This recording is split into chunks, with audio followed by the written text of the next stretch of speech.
She boarded the yacht in borrowed heels and a trembling smile, unaware the entire guest list had one purpose: watch her fall. They mocked her role, her voice, her roots, and then they laughed. But they didn't know Rachel Zegler had been fighting offstage battles her whole life, and someone on board was about to hand her the one thing they feared most: the truth. When the lights dimmed in the ballroom and a single voice cut through the silence, everything changed.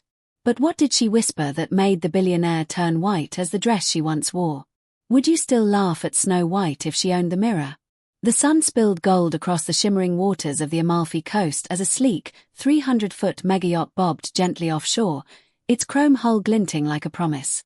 From a distance, it looked like a dream made of wealth, exclusivity, and power. But for Rachel Zegler, that dream was laced with dread. Her invitation had arrived 2 days prior, slid under her hotel suite door with no note, no sender, just a heavy black envelope embossed with gold script, a celebration of legends. Amalfi. Whose? She'd hesitated. After all, her name had become synonymous with controversy since her casting in Snow White. Online discourse had turned her into a lightning rod for outrage, some of it honest criticism, most of it rooted in ugly, racial vitriol. Her handlers had begged her not to go. But something about the envelope whispered an opportunity, a lifeline maybe. She chose to listen. As Rachel stepped onto the tender boat ferrying her to the yacht, the guests already on board sipped champagne and exchanged hushed tones and glances. Designer gowns shimmered like liquid gems. Smiles were wide but never warm. When Rachel boarded, an icy hush swept across the deck. A woman in Versace leaned in and whispered to the man beside her, who promptly burst into stifled laughter. "Well, look who's crashed the fairytale," he snorted, loud enough for Rachel to hear. She blinked. Was this some elite joke? A mistake? But no, her name was on the list, read aloud by the steward with forced cheer. Inside the lavish interior of the yacht, marble floors and crystal chandeliers gave way to more thinly veiled snubs. Conversations stopped as she approached. Drinks were raised in fake toasts. One producer exaggeratedly asked, "So, where's your prince? Or did he cancel like your film's budget?" Rachel forced a laugh and kept moving, hiding the crimson rising in her face. She tried to remind herself she was an actress, trained, composed. But nothing in her career prepared her for being the spectacle, not the star. A few hours in, the tension escalated. A group of influencers pretended to ask for selfies, only to pull filters that exaggerated her features into caricature. "It's AI Snow White," they giggled. Another posted a clip to their story, captioned, "When Disney goes DI and dies." Every hallway Rachel turned into felt like a trap. Her breathing grew shallow. This wasn't a party, it was an ambush wrapped in luxury. Even the staff avoided her gaze, sensing the social currents that ran beneath the polished surface. It dawned on her, she hadn't been invited as a peer. She was here to entertain, to be publicly ridiculed like some medieval jester. But Rachel didn't leave. Not yet. She wandered to the upper deck where the music faded beneath the sky's hush and the clink of glasses below grew distant. There, leaning against the railing with a scotch in hand, stood a man nobody seemed to notice. He was older, with silver-streaked hair, dark aviators, and a presence that suggested power quietly withheld. He looked at her, really looked at her, not like a meme, not like a scandal. Just a person. "Not your crowd," he murmured without preamble. Rachel tried to mask her confusion, but something about his tone made her pause. He didn't introduce himself. He didn't mock. He just turned back to the sea, as if waiting for her to understand he knew more than he let on. Inside, laughter rose again, sharper now. Someone had placed a bowl of red apples on the dining table, each inscribed with lipstick-smudged names. One of them read, "Discount Snow White." The room erupted. Rachel stared at it, her breath catching. But the older man, still outside, said something that sent a chill through her. "They think they're writing your ending," he said softly. "But you might be the only one holding the pen." Rachel didn't know what shocked her more, that someone had seen her pain, or that his words made her believe, for the first time in months, that maybe this wasn't the end. Maybe, just maybe, it was the beginning of something else. The dining hall of the yacht sparkled like a jewel box. bathed in golden lighting and the kind of opulence that made excess seem casual. Crystal flutes clinked, violins hummed, and servers in pressed uniforms floated silently like ghosts through velvet drapes. Rachel Zegler sat at a long table among strangers who wore their cruelty like couture. The air was thick with wealth, yes, but also with a brand of amusement that came at someone else's expense. Tonight, that someone was her. The laughter had grown bolder since sunset, fed by glasses of Dom Perignon and egos buoyed by their proximity to power. A former sitcom star leaned toward Rachel with a grin that didn't reach his eyes.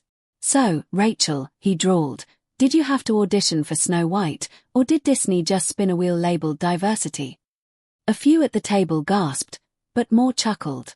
Someone snapped a photo mid-moment, capturing her tight-lipped smile and the shadows behind her eyes. Rachel tried to breathe through it, to summon her training, her inner armor. But every attempt to steer the conversation somewhere neutral was hijacked by another backhanded comment or smug giggle. An up-and-coming fashion designer seated 2 chairs down offered her a napkin folded like an apple. "You'll appreciate this," he smirked. "Organic. Non-poisoned. We promise." The others laughed. She felt her cheeks burn but forced her voice to stay calm. "Creative. Maybe you should design for Disney," she replied, hoping wit would deflect the sting. But the room had already moved on, devouring new prey from the appetizer tray. Foie gras and mockery served side by side. Between courses, Rachel retreated to the upper deck where the sea breeze offered brief solace. But even the stars above seemed distant, indifferent. From behind, she heard a burst of laughter and turned to see a group huddled around someone's phone. One guest, the kind who built an empire off reaction videos, was showing a TikTok clip they'd made earlier in the day. It was her. Edited footage of Rachel entering the yacht was overlaid with clown music and a voiceover mimicking her past interviews. "Mirror, mirror on the wall," the audio sneered, "who's the most miscast of them all?" The video ended with canned laughter and a cut to a GIF of her face warped into a cartoon. It had already gone viral. Her throat tightened. She wanted to scream, to cry, to disappear, but all she did was stand frozen as the guests laughed harder. Then came the final blow. A waiter approached with a tray of custom cocktails, each named after iconic movie moments. One had been labeled "Cancelled Princess." It was bright red and sour. The waiter held it out to her specifically. Cameras emerged again, and she realized this too had been orchestrated. She took the drink, stared at it, then quietly set it down on the deck railing. Her hands trembled, but her spine stayed straight. She turned away without a word, not giving them the performance they craved. Back inside, a DJ spun throwback Disney tunes remixed into club beats. "Someday My Prince Will Come" pulsed with ironic bass. Rachel re-entered the room just as the crowd erupted in laughter again. At the center stood a man wearing a party mask and a parody Snow White dress, deliberately exaggerated to mock her casting. "Ladies and gentlemen," he shouted, "the real princess has arrived." He pointed toward Rachel with mock reverence. Everyone turned to look. The silence was deafening. Rachel's eyes scanned the room. Not one person stepped forward. Not one ally emerged. Just cameras, whispers, and eyes that waited to see if she'd break. She didn't. Not yet. She walked past the man in the parody dress, past the clinking glasses and raised eyebrows, and headed straight toward the bar. Elias, the quiet man from earlier, sat there, observing everything. He offered her a seat without a word. Rachel accepted, her heart pounding. He didn't look at her like the others did. He didn't ask questions. He simply nodded toward the chaos and said, "They're celebrating something they don't understand. But they will." She stared at him, unsure if he was a friend or another actor in the cruel drama unfolding around her. Then he slid something toward her, a leather folio, plain and aged. "When you're ready," he said, "read it. But not here. Not yet." She stared at the folder, then at Elias. There was a warning in his tone, but also an opportunity. Before she could respond, a bell rang, midnight. The lights dimmed, signaling the beginning of the formal gala downstairs. Rachel stood. So did Elias. Neither of them spoke as they walked into the ballroom, she with the weight of humiliation pressed against her ribs, he with a calm that suggested storms were nothing new to him. But somewhere between the laughter and the glass walls, something shifted inside her. She hadn't come for revenge. She hadn't even come for redemption. But now that she was here, surrounded by wolves in designer suits and smug faces, she realized she might be the only one willing to expose what they'd all tried to keep buried beneath champagne bubbles and cruel smiles. The ballroom of the Yacht was a theater of vanity. Ornate mirrors reflected diamond-studded guests as they descended a spiral staircase into the candlelit main hall, where string quartets clashed with modern beats in an awkward attempt at class. Rachel Zegler walked in beside Elias like a lamb beside a storm, her heels clicking against the marble with an evenness that belied the riot in her chest. The air was thicker now, not just with perfume and cigar smoke but with the tension that comes when a secret is seconds from slipping. Eyes followed them, curious but unsure. Who was this silent man by her side, so plainly dressed yet moving with the calm authority of someone who had seen too much? Rachel clutched the leather folio he'd given her earlier, hidden beneath her arm like a weapon she didn't yet understand. Elias had promised her something more than sympathy. He'd promised her clarity, and maybe, if she dared, justice. As the champagne flowed and laughter rose again, Elias remained her quiet anchor. He didn't smile, didn't mingle, didn't even pretend to enjoy the festivities. Instead, he stood like a shadow at the edge of the room, watching every interaction with surgical precision. Rachel stepped away only once to find a quiet alcove near a sculpture of Aphrodite draped in pearls. She opened the folio with trembling fingers. Inside were printed emails, unsigned contracts, and a flash drive tucked into a silk-lined pocket. Her eyes scanned the documents, heart racing faster with each page. These weren't just random legal files, they were confidential correspondences between the Yacht's owner, Charles Harrow, and senior Disney executives.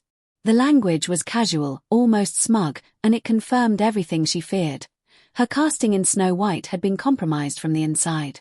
Harrow, a former backdoor financier of several Disney properties, had orchestrated a smear campaign from the shadows, deliberately leaking her interviews, twisting her quotes, manipulating press coverage to turn public sentiment against her. The goal had never been to support the film, it had been to tank it before release, replacing her in the future without public backlash. She was the scapegoat in a corporate power play she hadn't even known she was a part of. Her hands shook as she read an internal note. Let her take the fall. We'll pivot by Q3.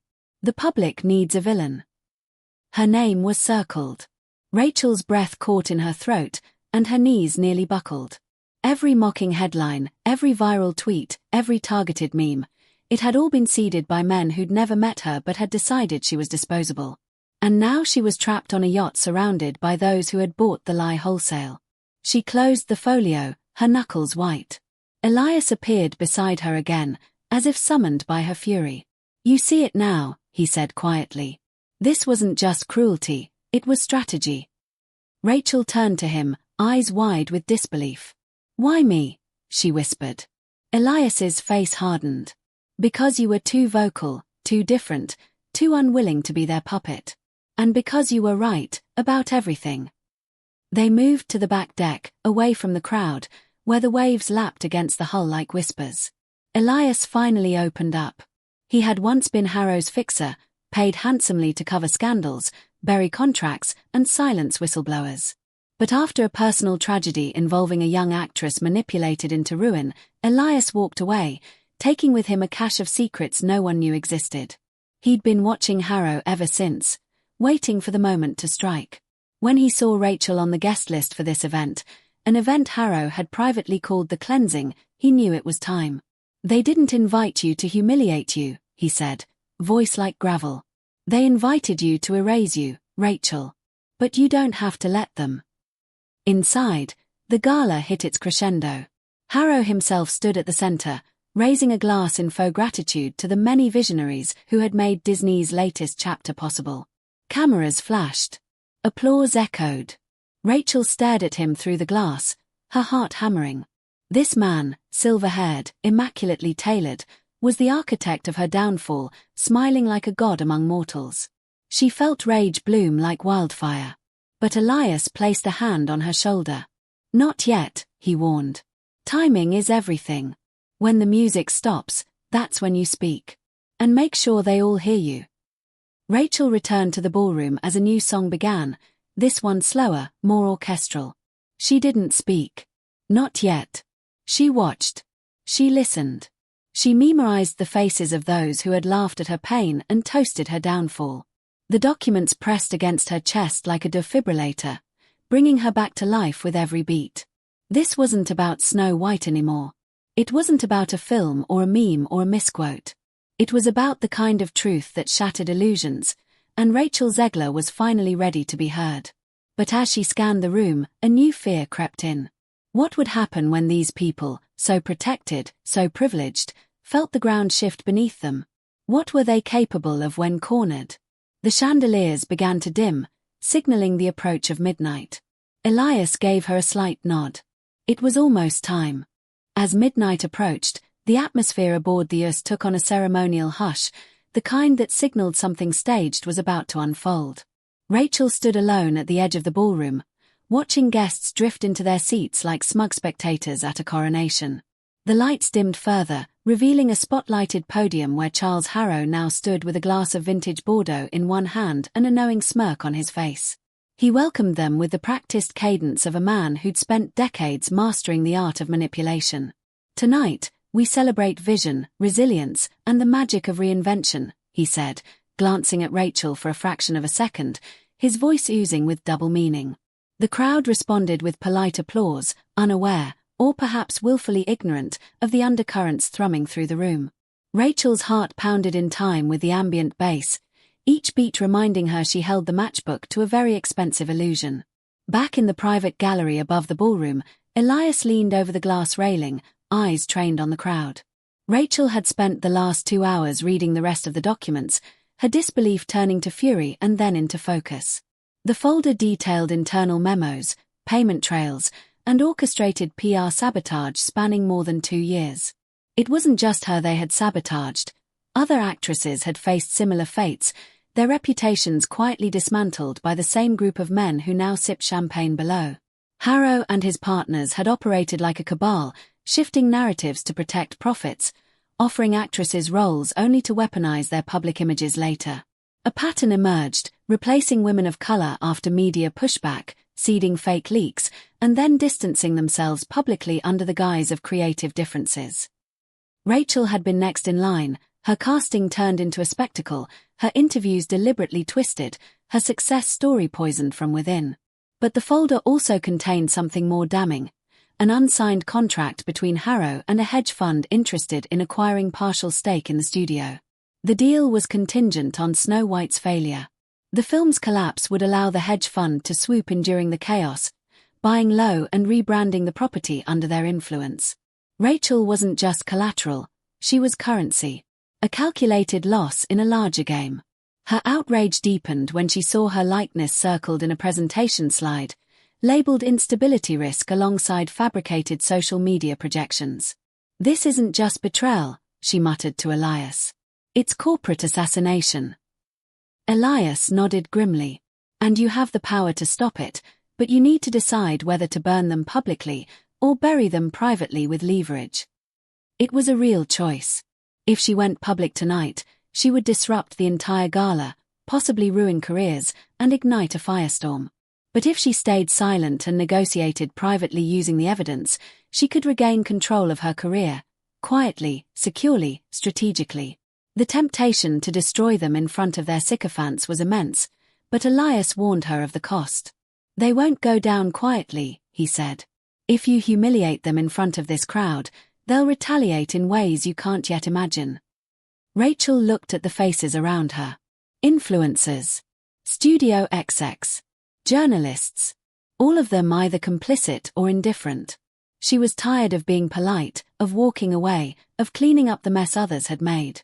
"Then let them try," she whispered, as Harrow concluded his speech with a toast to new beginnings. Rachel stepped forward. The room stilled. She didn't raise her voice. She didn't need to. Her presence alone, rising from the shadows with calm purpose, pulled the attention of every eye. "Charles," she said, stopping just short of the podium, "before you thank everyone for tonight, I think it's only fair the guests know what you're really celebrating." The murmurs began. Cameras lifted. Harrow froze. Rachel held up the folio, slowly opening it like scripture. "You invited me here to disappear, didn't you?" she asked, her voice steady. "But you underestimated the one thing you couldn't control, your own paper trail." She handed a page to a nearby journalist, who scanned it, eyes widening in disbelief. Gasps rippled through the room. Rachel continued. "This isn't just about me. It's about every actress you blacklisted, every deal you sabotaged behind closed doors while smiling in public. You didn't just want to replace me. You needed me to fail so your partners could feast on the carcass." Panic bloomed across the faces of Harrow's associates. Several guests stood abruptly, some recording, others whispering frantically. Harrow's face had lost its color. "That's enough," he snapped. But it was too late. Elias emerged from the back with a USB drive raised high. "It's all backed up. Redundant. Cloud stored," he said dryly. "Attempt to silence her, and this goes public across every major outlet." Rachel turned to the crowd. "You all laughed. You all watched. But the only joke was believing someone like me didn't belong in your world. Turns out, I was never the outsider, you were." And with that, she placed the folio on the podium and walked away, leaving Harrow standing alone in the glow of a spotlight now turned harsh and unflattering. Some clapped. Others fled. A few tried to spin, to rewrite the moment, but it was already too late. The truth had been spoken. The curtain had fallen. The silence that followed Rachel's words was not the kind that accompanies awe, it was the kind that festers before implosion. For one breathless moment, the grand ballroom aboard the Yacht felt like a courtroom, the kind where power was not decided by gavel or decree but by who had the last damning receipt. Charles Harrow remained frozen, one hand still raised mid-toast, the other visibly shaking around his wineglass. Around him, the crowd fractured like glass under pressure, some guests staring in stunned disbelief, others quietly backing away, whispering furiously into phones, trying to distance themselves from the man they'd spent years orbiting like moths around a flame. And Rachel, now lit not by stage lights but by righteous fire, stood unmoving, not victorious yet, but undeniably unshaken. The moment her documents were passed from hand to hand, the tide shifted. Whispers turned to gasps. Some guests began recording. Others simply watched, their smug amusement curdling into shame or panic. At the back of the room, a young reporter live-streamed the scene, his phone angled just enough to capture both Rachel and the unfolding drama behind her. "We're live from the Harrow Gala," he whispered to thousands of viewers. "And it seems something explosive has just happened." Rachel didn't even look at him, her focus remained locked on Harrow, who was now visibly sweating under his designer collar. "How long?" she asked quietly, her voice slicing through the tension. "How many careers have you destroyed to protect your legacy?" Harrow's lip twitched. He tried to compose himself, stepping forward as if to reclaim the room. "Ladies and gentlemen, let's not be misled by a disgruntled actress." But he was cut off by Elias, who stepped from the shadows holding up the flash drive like a holy relic. "This contains contracts, emails, recordings, legal drafts, all tracing back to your office, Charles," he said with icy calm. "You don't just owe this woman an apology. You owe a generation of women their careers back." A collective exhale swept across the ballroom, like everyone had just realized they were standing on a sinking ship. An executive from a rival studio stepped forward, adjusting his tie nervously. "I think we should all review the materials before jumping to conclusions," he said weakly, but no one responded. The evidence was already circulating. Someone had uploaded the documents to a secure server, and within minutes, multiple guests were reading them in real time on their phones. Screens lit up with damning headers, internal strategy memo, Snow White pivot, contingency plan, project scapegoat, brand salvage tactics, phase 1, Rachel Zegler. Rachel watched it all with an eerie sense of detachment. She had imagined this moment before, fantasized about vindication, but it hadn't looked like this. It hadn't involved crystal chandeliers flickering as executives scrambled to salvage their names, or a violinist awkwardly stopping mid-note, unsure if the music was supposed to continue while reputations crumbled. Her knees ached. Her eyes burned. But she stood tall. She had more to say.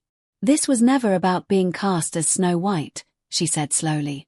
It was about being allowed to exist in a space you wanted to keep untouched. You didn't think I could carry your legacy, because your legacy was built on exclusion, on control. But tonight, that ends. Harrow, cornered, turned to Elias. What do you want? Money. Silence. But Elias only shook his head. I want history to stop repeating itself. And then, as if summoned by the weight of the moment, the yacht's lights flickered again, not from ambience, but from interference. Someone had hacked into the gala's closed network, and now the ballroom's massive lead wall displayed a looping reel of media footage. Rachel's interviews twisted out of context, memes weaponized to mock her, and leaked internal emails showing executives mocking her behind her back. The guests stared in horror, their hands trembling around their drinks. The illusion of control was dissolving before their eyes. A producer tried to cut the feed, but it was too late. The truth was uncontained. Rachel turned and began to leave, her heels echoing with every step. But just before reaching the exit, someone threw a glass. It shattered behind her, the sound sharp and violent. Harrow's voice rang out, desperate now. You don't understand what you're doing. This will destroy the industry. Rachel turned back, the ghost of a smile curling on her lips. Then maybe it needs to be rebuilt. Security moved in, not to protect Rachel, but to escort Harrow and his inner circle off the deck, their protests drowned by the din of murmuring guests. The live stream continued. Online, the clips went viral in seconds. Hashtags exploded. #Justice for Rachel, #Disney sabotage, #burn the ballroom. Within minutes, media outlets had picked up the stream. Public opinion, once so easily manipulated by whisper campaigns and clickbait, now surged like a tidal wave in Rachel's favor. But amid the chaos, a shadow moved. One of Harrow's lieutenants, a tech executive named Calder, slipped out of sight, his expression unreadable. Elias noticed but said nothing. There's always another snake, he muttered under his breath. Rachel stepped outside into the night air, her lungs filling with the salt-sweet scent of liberation. The yacht glimmered behind her like a fading mirage. She didn't know what tomorrow would bring, but for the first time in years, she didn't feel like she was apologizing for her existence. She didn't feel like a prop. She felt like the writer of her own script. And though the night wasn't over, the story had irrevocably changed, and this time, the world would have no choice but to listen. The sun had barely begun its rise over the rippling horizon of the Amalfi coast, but Rachel Zegler was already awake, her silhouette outlined against the vast blue, a silent figure aboard a ship that no longer felt like a prison. The events of the night before had exploded across the internet, fracturing carefully built reputations and unraveling decades of controlled narratives. But in the eye of the storm stood Rachel, not broken, not bitter, but calm in a way only truth can allow. She hadn't expected the video of the gala to go viral within hours, nor the flood of messages from journalists, colleagues, and even former critics who now wanted to re-examine everything they had said about her. She especially hadn't expected the old video, the one they had filmed as a prank on the yacht, to resurface so soon. But it had. And this time, it told a different story. A popular media account had posted the clip out of context, likely trying to pile onto Rachel while the dust settled. It showed her holding the cancelled princess cocktail with the cruel apple-shaped napkin, smiling tightly as laughter filled the background. But the internet had changed overnight. No longer watching through the lens of ridicule, people saw what had always been there but had gone unnoticed, a woman fighting to keep her dignity in a room designed to strip her of it. Slowed-down replays highlighted her trembling hands, the forced composure, the silent humiliation. Thousands began reposting the clip with new captions, "Grace under cruelty, the strength we didn't see until now, she knew and still stood tall." By dawn, the public had shifted from spectators to witnesses, and now they wanted justice. Major networks ran back-to-back segments unpacking the leaked documents. Legal experts debated potential fallout, while influencers who once mocked Rachel now scrambled to delete posts, issue apologies, or align themselves with the newly emerging narrative. But none of that interested her anymore. She wasn't scrolling through headlines. She wasn't reading the hashtags. She was sitting beside Elias on the empty upper deck, sipping coffee as waves rocked the yacht gently beneath them. He handed her an envelope. From someone who used to work in PR, he said, a half-smile on his lips. Crisis management teams are already preparing rebuttals. But they're too late. You told the story before they could. Rachel opened the envelope and found a letter, not from a publicist or attorney, but from a young actress she'd never met. The girl wrote about how watching Rachel stand up had saved her from quitting the industry. I thought no one saw us, it read. But now I know you did. You made them see us too. Rachel blinked back tears.